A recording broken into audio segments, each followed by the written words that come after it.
Florence de Soultray présente le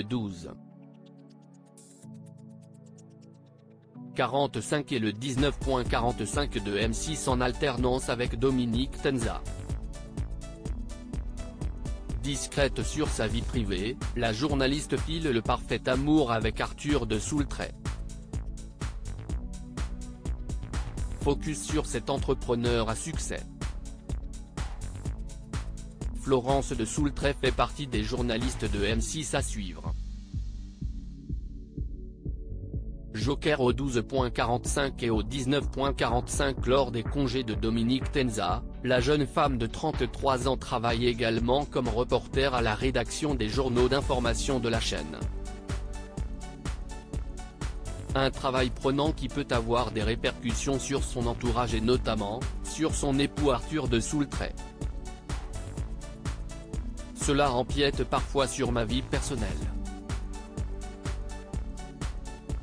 Mais mon mari comprend parce que c'est un entrepreneur passionné, confiait-elle lors d'un entretien accordé à Télé Loisirs. Le 29 juillet 2021, celle qui a déjà remplacé Ophélie Meunier à la tête de Zone Interdite et qui reste plutôt discrète sur sa vie privée a dit oui à l'aristocrate Arthur de Soultray, lors d'une faste cérémonie en Gascogne.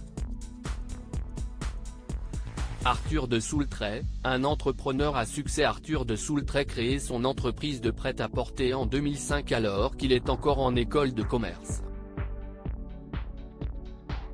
À l'occasion d'une interview donnée à la chaîne YouTube Bonne Gueule, spécialisée dans la mode masculine, le jeune homme de bonne famille, dont les ancêtres seraient mousquetaires du roi, est revenu sur ses débuts laborieux. Je me suis retrouvé en Caroline du Nord à Charlotte dans un stage un peu difficile. Il ne pouvait pas me payer donc j'ai commencé à vendre des cravates que j'avais avec moi en porte-à-porte et ça a très bien fonctionné. La même année, le comité d'organisation des Jeux Olympiques lui commande une quantité importante d'accessoires afin parfaire ses uniformes. Grâce aux 36 000 € récoltés, la marque Viconta est née. Le mari de Florence de Soultray, ex-traînard, est un homme de défi. Il a été par la suite mis en lumière dans les médias pour sa proximité avec la cadette de la duchesse de Cambridge, Pippa Middleton. Le mari de Florence de Soultray s'est concentré sur la croissance de sa marque en France et à l'international. En 2013, la PME aurait réalisé un chiffre d'affaires de 17,5 millions d'euros et serait distribuée dans un réseau de 350 points de vente dans le monde.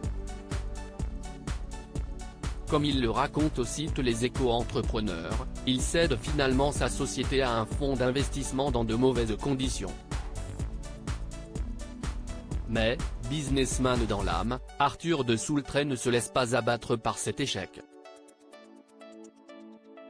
En 2018, il lance une nouvelle start-up, Thunderstone.